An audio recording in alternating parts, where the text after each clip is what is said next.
Hi friends, welcome to Abbas kitchen. ரெண்டே பொருளை வச்சு சூப்பரான ஒரு டிஷ் செய்யலாம்.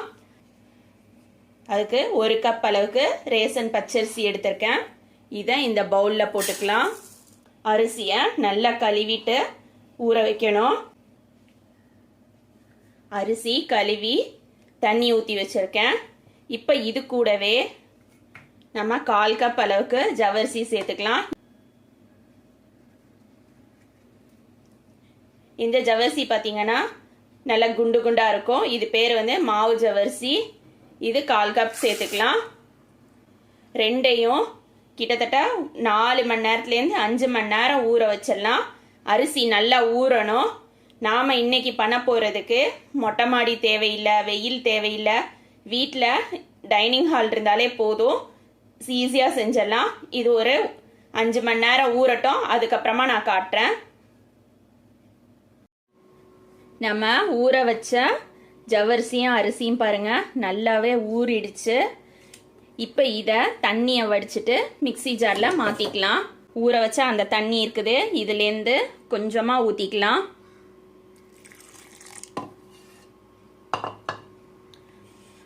அரிசியும் ஜவ்வரிசியையும் நல்லா நைஸாக அரைக்கணும். அரைச்சிட்டு காட்டுறேன்.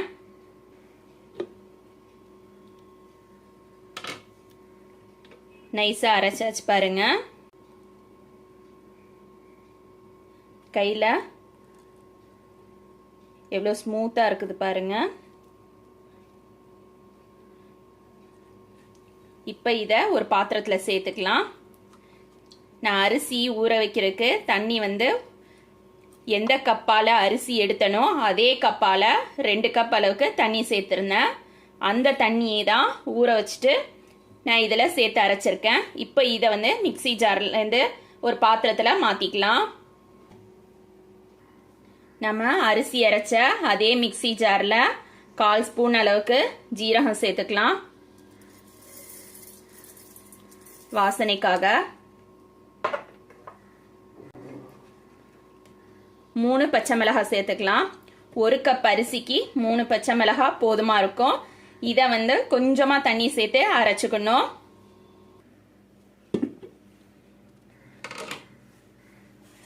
பச்சை மிளகாய் ஜீரகம் அரைச்சது இப்படி தான் இருக்கும். நீங்கள் ஜீரகம் முழுசாக போடுறதுனால போட்டுக்கலாம். ஜீரகம் முழுசாக போடும்போது முறுக்குரல்ல ரொம்ப சின்ன கண்ணாக இருந்ததுன்னா முறுக்குரல்ல அடைக்கும். அதுக்காக தான் நான் ஜீரகத்தை அரைச்சிட்டு வடிகட்ட போகிறேன். இப்போ எடுத்து வச்சிருக்க ஜவ்வரிசி அரிசி மாவு கரைசல்லையே நம்ம இந்த பச்சை மிளகாய் தண்ணியையும் ஊற்றிடலாம்.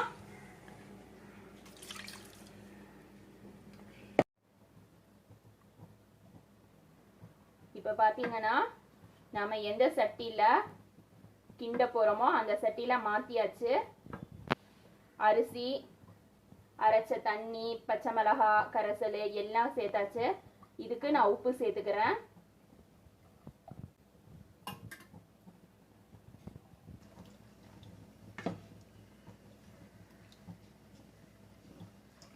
அடுப்பு மீடியம் ஃப்ளேமில் வச்சுக்கோங்க. கைவிடாமல் கிளறணும். 1 கப் அரிசிக்கு நம்ம மொத்தமாக 5 கப் தண்ணி சேர்த்துருக்கோம்.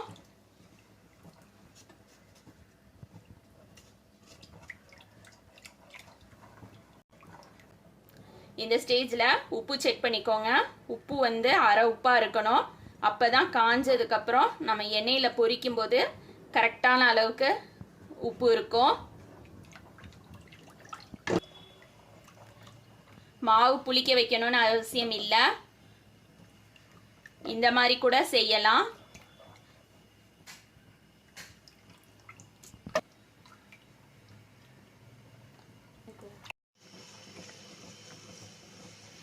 வடை மாவு ரெடி ஆகுது பாருங்க. கெட்டியாக ஆரம்பிக்குது. இந்த ஸ்டேஜில் கை விடாமல் கிளறணும். அடுப்பை சிம் பண்ணிடுங்க.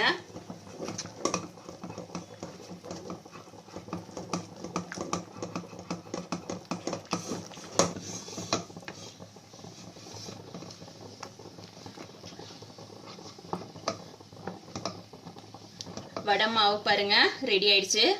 அடுப்பு ஆஃப் பண்ணிடுறேன். ஈர கைய மாவுல இப்படி வச்சோம்னா நம்ம கையில ஒட்டாது, அதுதான் பதம்.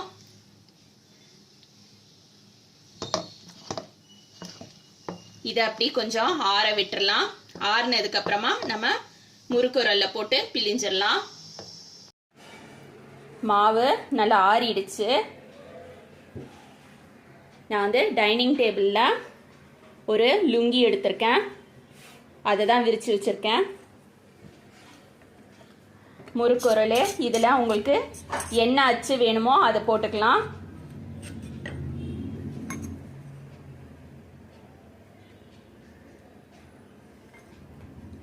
இது பட்டை அச்சு.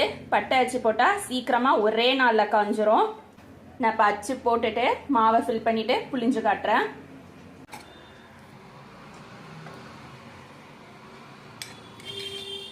வத்தல் மாவை உள்ள நிரப்பிக்கலாம்.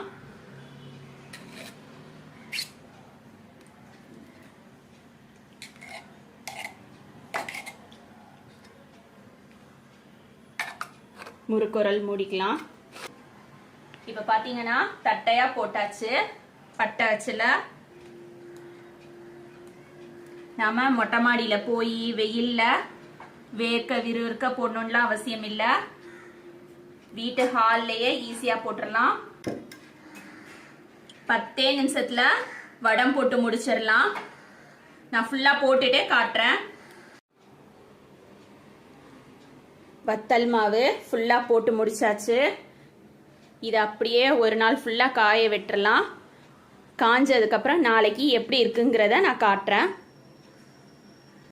ஃபுல்லா இது ஒரு நாள் ஃபுல்லா காயணும். நான் வந்து ஜீரகம் சேர்த்துருக்கதால இதில் பெருங்காயத்தூள் சேர்க்கலை. உங்களுக்கு வேணும்னா வாசனைக்கு நீங்கள் பெருங்காயத்தூள் சேர்த்துக்கலாம். இப்போ பாருங்க, நம்மளோட வடம் எல்லாம் ரெடி ஆயிடுச்சு. ஒரு நாள் ஃபுல்லாக ஹாலில் தான் காஞ்சுது. ஈஸியாக எடுக்க வருது பாருங்க.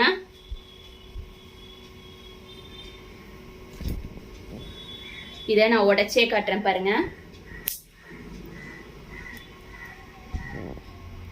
இதை உடனே நாம எண்ணெயில கூட பொரிச்சுக்கலாம். இது ஸ்டோர் பண்றதா இருந்தாக்கா வெயில்ல ஒரு நாள் வச்சு எடுக்கணும். சப்போஸ் நம்ம ஸ்டோர் பண்ணல, ஒரு வாரத்துக்குள்ள இல்ல 10 நாள்ல நம்ம செய்ய போறோம் அப்படின்னாக்கா வெயில்ல எல்லாம் வைக்கணும்னு அவசியம் இல்லை.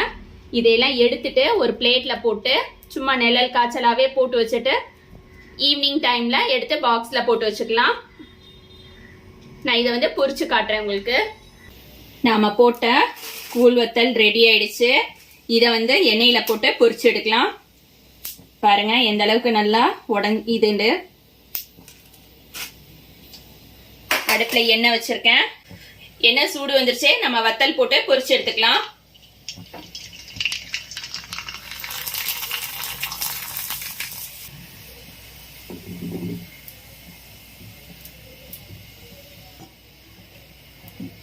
இது ஒரு பிளேட்ல போட்டுக்கிறேன்.